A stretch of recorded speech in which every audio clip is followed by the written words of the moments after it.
the Executive Compensation Podcast. I'm your host, Ryan Harvey, and on this episode, I'm joined by Jeff Keckley and Caroline Montalbano. Jeff is a lead consultant working out of our Meridian's Chicago office, and Caroline's a lead consultant working out of our Woodlands, Texas office. Jeff, Caroline, welcome to the podcast. Thank you. Thanks, Ryan. So today we're going to be discussing engagement with shareholders on executive compensation issues. And of course, the proxy statement remains the primary tool which companies use to communicate their executive compensation structure to shareholders. However, direct engagement with investors has become increasingly important in compensation governance. In the past, many companies would only seek to engage with shareholders on executive compensation if they received a poor outcome on say and pay. But more and more companies are incorporating shareholder listening and engagement proactively into their annual governance process. So Jeff, I want to start with the basics. What exactly do we mean when we talk about shareholder engagement? Yeah, thanks, Ryan. Yeah, shareholder engagement really is a term that encompasses all the different ways, right, that companies communicate with their shareholders. And that communication happens really in many different forms throughout the year. Right, through, as you mentioned, public filings, the 10K, the proxy statement, earnings releases, or press releases, earnings calls, right, and even other publications like the investor presentation or sustainability reports. But those are really one-way communications. And many institutional investors really want to engage with the company, right, have a dialogue with management and the board, and that's more of like a shareholder outreach, right? A direct conversation with investors, which is one form of shareholder engagement. And I think the one that we're going to focus on in today's discussion. While this is not new, this engagement is really becoming increasingly important in recent years. Many investors, I think, are really expecting this level of engagement with companies. And I think it provides opportunities, right, for companies to further communicate their vision or explain how some of the decisions they're making, support some of the, the longer term strategies of the company, and really to hear from investors, understand what matters most to investors. Sure. Has there been anything in particular you think that's been driving increased shareholder engagement? It definitely feels like with the clients that I work with that we're just seeing more and more direct engagement outreach over the last 10 years. Anything in particular you think that might be driving that? Yeah, I think there's probably multiple factors, right, that's contributing to that, and it really has been increasing in recent years. You can look at some of the evolving governance compensation standards, of course, the increased focus on ESG, right, particularly human capital management, environmental DE&I issues. But the current business environment, right, we still have some of the lasting effects from the pandemic, inflation, and regulatory trends. Right, there's really been some decisions made, or some of the new regulatory laws that have given shareholders a bigger voice, I think, in the governance process. Yep. Right. Because of that, we're seeing increases in shareholder proposals, and I think some of a reinsurance or resurgence really in shareholder activism. Yep. Yeah, I mean, as you kind of alluded to, that really what kicked all of this off, well over a decade ago was the expanded proxy rules and the say and pay rules, and I think we've just seen it continue to grow in momentum around direct outreach to shareholders. But right. So Caroline, there's some risk involved with this. So you're reaching out to shareholders, but there's a fair amount of potential work involved and risk involved. What are some of the benefits to a company of engaging with shareholders, outside of the normal proxy process? Yeah, I think that's a great question, Ryan. I would really put it very simply, which is that shareholder engagement is your opportunity to hear directly from your shareholders, to solicit their feedback, to gather their perspectives before they make their views known in your annual vote results.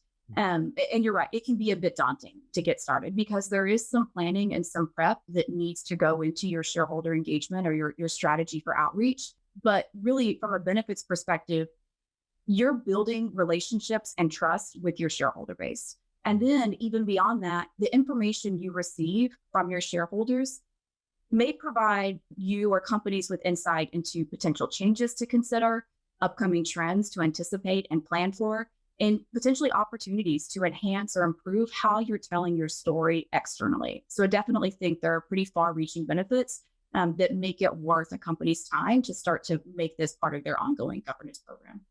Okay. Yeah, and I think that's an interesting point, because I think historically, shareholder engagement was very often associated with a failed say on pay vote or some other particular issue. But as you mentioned, we're seeing more and more companies really build this in the process. So kind of digging into that a little bit more, how often is the right cadence? Is this something you should be really talking about every year with your major investors, and what is the right kind of cadence and timeline? Yeah, I think, yes, probably we would say that companies should adopt a regular cadence of shareholder engagement that starts on a cycle of planning to reach out to your shareholders at least once per year. And this is an opportunity to cast a bit of a broader net. So you may seek to reach out to a broader group than just perhaps your top 10 or 20 shareholders. From a timing perspective, we typically see companies plan their primary engagement with shareholders for the fall. So late Q3, kind of early Q4 timing. And the benefit of this window is that this is often really sort of an off season for your institutional investors or the major shareholders. This is when the governance and compensation teams of those institutional investors are not as busy, and you're not competing for their time as you would, for example, during the proxy season. And then additionally, this timing of late sort of Q3, early Q4, this is ideal for companies to be able to consider the feedback that they've received from shareholders as they think about upcoming compensation decisions or incentive plan designs for the next year. The only other thing I might say from sort of a cadence perspective is that we do sometimes see companies adopt more of a 2 times per year cycle or sort of schedule of touch points, maybe a deeper dive in that full timing that I just described, and then planning for a second touch point during proxy season, sort of ahead of the annual meeting. I think it's just worth acknowledging that trying to engage with your investor base during the proxy season can be challenging because you're competing for their time with other companies. You're competing for their time as they're trying to read and vote probably hundreds, potentially thousands of proxies.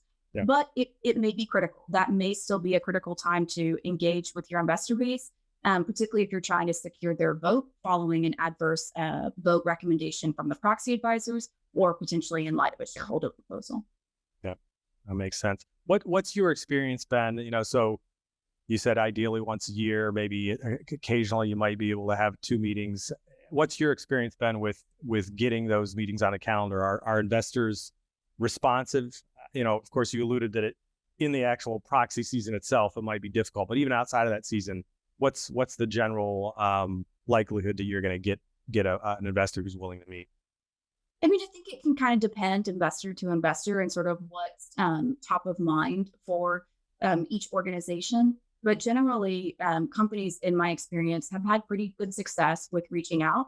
And even if you reach out to an investor and, for example, they say, no, we don't feel like there's a need to meet at this point in time, that's not necessarily a bad thing. It may be that they support your program design and your governance practices as they are currently in place. And if anything, it sort of is a tick in the good governance column that you reached out and offered time for that engagement. Okay, makes sense. So now we're reaching out. We're trying to assemble some meetings.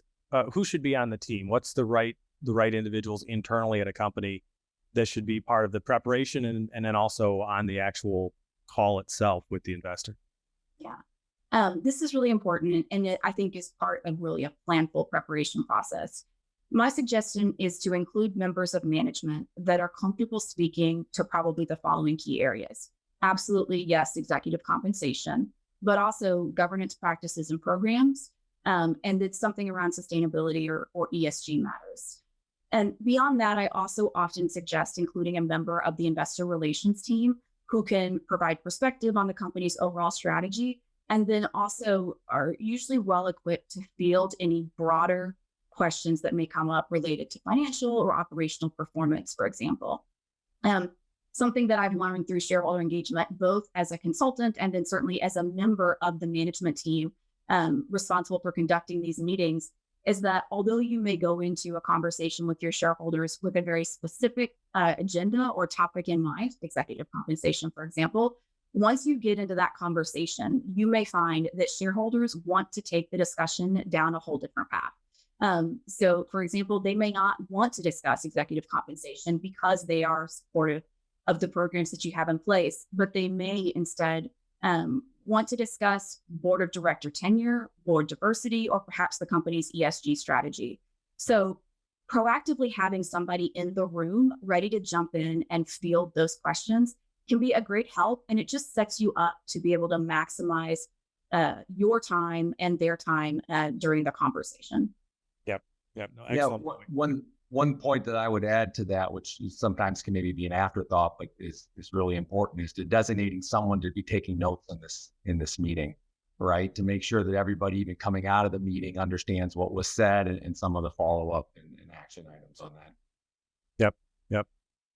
So one just kind of follow up on that with board members. When does it make sense? I know you don't want to overuse your board members' time, but there are probably some meetings where it does make sense to have a member of the compensation committee or the committee chair to be part of one of these meetings. When might that make sense? Yeah, I think it can vary company to company, and it's probably a bit of a strategic decision on when you include a member of your board or a member of your compensation committee in those conversations. Often probably informed by the audience that you're meeting with and certainly the goals of the engagement. I would say on an ongoing basis, often in my experience, we see those conversations conducted by the management team, but perhaps with the offer of a conversation with a board member, if the shareholder would like, so that they know that avenue of communication is available to them. And then certainly where we are see companies facing more challenging situations, such as when they're trying to respond to a poor say on pay vote or navigate a shareholder proposal, those are often prime opportunities to bring a member of the board in and provide your shareholders with that additional perspective. Yeah, I've seen some situations, particularly when you're facing a potential rough say on pay vote, where some investors, they won't have the conversation unless a committee member is on the call. So you occasionally get that request. But so let's shift a little bit, Jeff. Now we've got a meeting scheduled with an investor. We've got the team assembled. What should be on the agenda? How do we prepare for that meeting? Sure. Yeah, it's really important to establish a process up front and how to conduct these meetings, and of course prepare for each of these meetings individually. I'd say most importantly is understanding or making sure that the team understands who they're meeting with, right? Know the key issues or the important topics that shareholder has expressed. Be familiar with past conversations you've had with that investor. Know their views on governance issues, right? You can research the proxy voting guidelines or any other information that they've released publicly, and understand how they voted in the past, right? On some of your proposals, and even other company proposals could be similar proposals that you're dealing with. It's important to understand, how they've viewed those in the past. Know that shareholders, they have differing perspectives, right? Sometimes even different motivations with meeting with companies. So considering that up front and, preparing the team for that, I think is an important step. You mentioned an agenda, right? Important to have an agenda in advance, share an agenda, keep it focused to a few key topics, and share that with the investor. As Caroline mentioned earlier, right, these conversations can take different turns. What you want to talk about is not necessarily what the institutional investor wants to discuss, but at least having an agenda, communicating that makes all parties kind of aware of what, is the intended topics. Yeah. And then there's developing a list of talking points, right? And having that and sharing that with the full team that's going to be on the call. You highlight recent changes that's been made or new programs that have been implemented, especially in situations where, it's in direct response to shareholder feedback.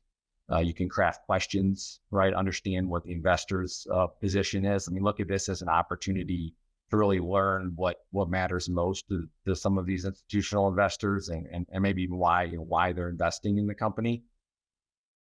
And then of course, if some of these institutional investors that follow the proxy advisory reports, important to understand what's in those reports and be prepared to address any negative comments or criticisms from the proxy advisors in these meetings as well.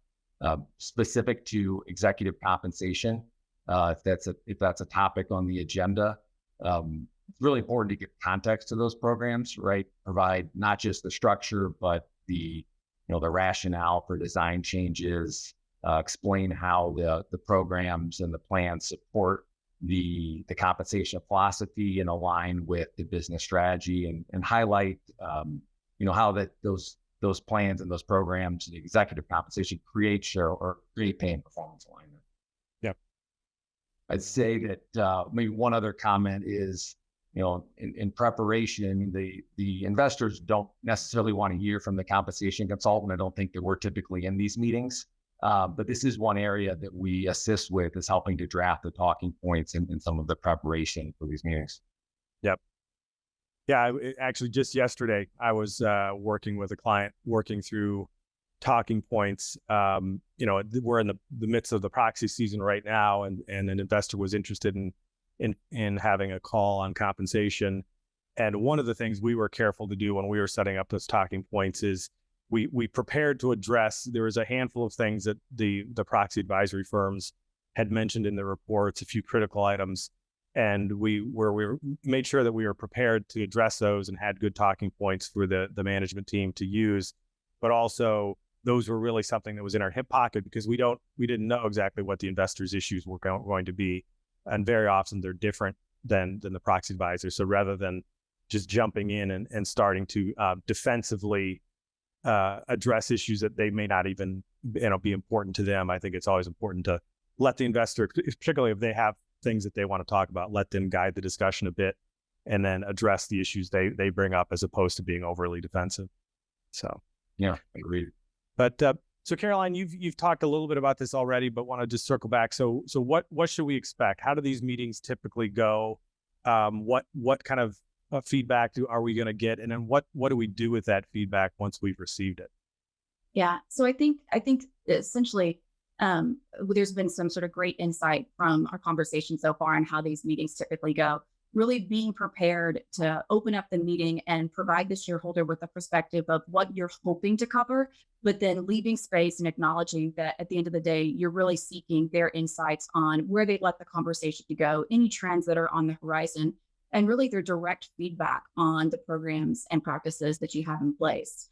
I would say once that meeting starts to wrap up, or as you're moving through the engagement, and it's sort of how to handle the feedback that you receive.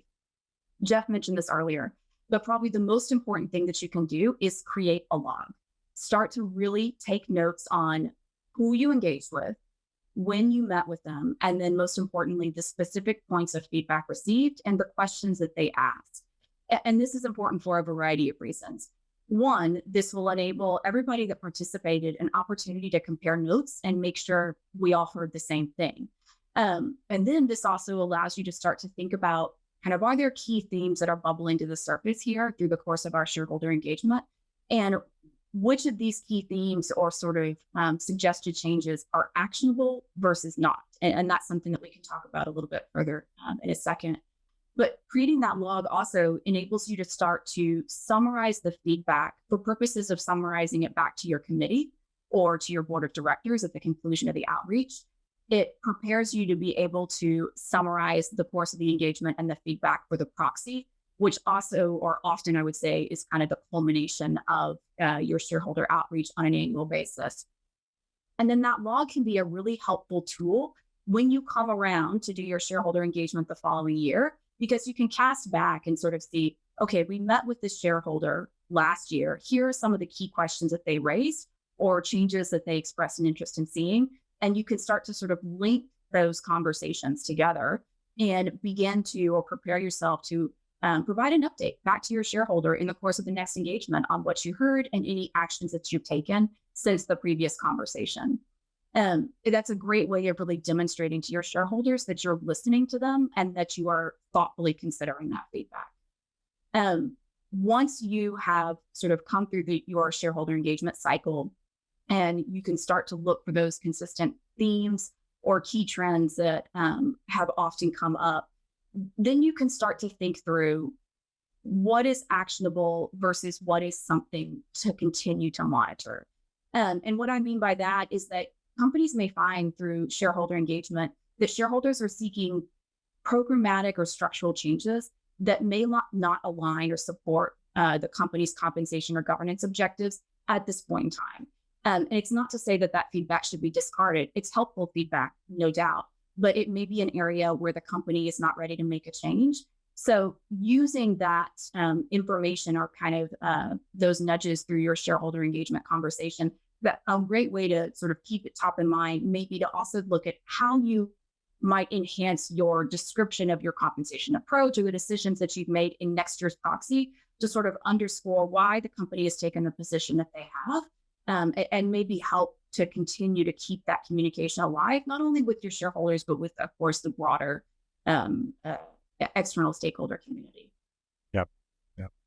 No, excellent points, particularly around keeping that feedback and making sure you follow up in the following year. I think that's a great point to keep in mind. And also, as you mentioned, that at the end of the day, it's the board's responsibility and the compensation committee's responsibility to set the philosophy and the direction of compensation and their fiduciary responsibility. But gathering this information and having various points of view is a great input to the process. So Jeff, so we've gathered this information and we've gone through this whole process. What aspects of this should be included in any kind of proxy disclosure going forward? How do we describe this process and in the proxy? Sure. Yeah, and then Caroline explained how you might take some of the feedback you received and make changes to how you're explaining just the plans and programs in the CD&A in the following year. But we're also seeing an increase in companies really just disclosing these outreach efforts, right? And going a little bit further, explaining some of the details of the feedback they've received and even how they've made changes in response to some of that shareholder feedback. In fact, Meridian conducts a survey every year that covers this topic. And in the most recent survey, it showed that over 90% of large cap companies do disclose their shareholder outreach efforts in the proxy. More than half of those go into detail about what they heard from investors, the feedback they received, and even changes that they made in direct response to the shareholder feedback. Also common to disclose information around the number of investors you reached out to. Caroline alluded to this earlier, that there's benefits of even reaching out, even if you don't have a conversation, and disclosing that in the proxy. And then, of course, the number of conversations you've had, the percentage of ownership that represents. And circling back to, we talked a little bit about the proxy advisors, they favor these types of disclosures as well. So there's an added benefit, when you're talking about this in the proxy, especially as it relates to executive compensation. This disclosure can have a positive impact when the proxy advisors evaluate the comp programs and give their say on pay vote recommendations as well. Yeah. Well, and that's particularly true, as we all know, if you're coming off a year with a lower level of say on pay support, then it really almost becomes a critical element to demonstrate that you've listened to shareholders. Here's what we've heard. Here are the actions we took.